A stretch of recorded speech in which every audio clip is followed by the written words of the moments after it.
प्यारे इस्लामी भाई और बहनों, अस्सलाम वालेकुम रहमतुल्लाहि व बरकातुहू। आपको भी ये पता है कि ये शब्द कितनी फजीलत वाली शब्द है। अल्लाह पाक का शुक्र है कि अल्लाह ताला ने हमें 29वीं शब को भी अता किया।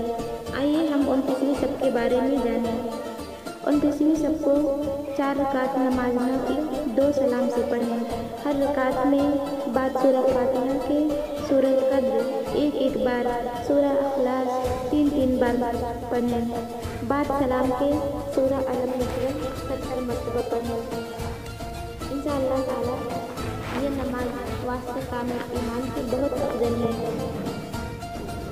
अल्लाह तबारक ताला इस नमाज को पढ़ने वालों को दुनिया से मुकम्मल ईमान के साथ उठाएगा इंशाअल्लाह ताला।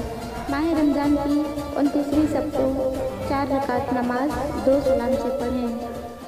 हर रकात में बाद सूरह फातिहा की सूरह कद्र एक बार, सूरह अखलास 5 मरतबा पढ़ें। बाद सलाम की दरूद शरीफ 100 दफ़ा पढ़ें। इंशाअल्लाह ताला इस नमाज के पढ़ने वाले को दरबार खुदाबंदी से बख्शिश और मग़फ़िरत अता की जाएगी।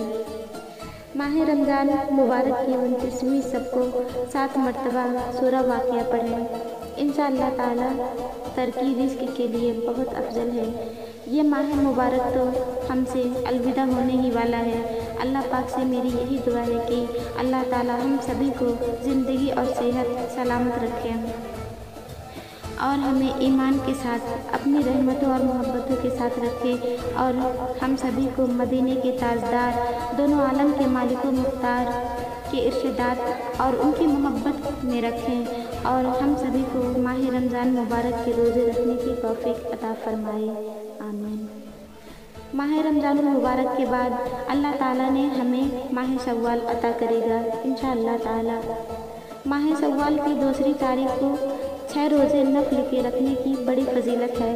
फरमाया रसूलुल्लाह सल्लल्लाहु अलैहि वसल्लम ने, जो 6 रोज़े रखे शव्वाल के तो देगा अल्लाह पाक उसे सवाब 1000 रोज़े का और करेगा उस पर आग दोज़ख के हराम और उसके नामाए आमाल में बेशुमार नेकियों का सवाब अता करेगा।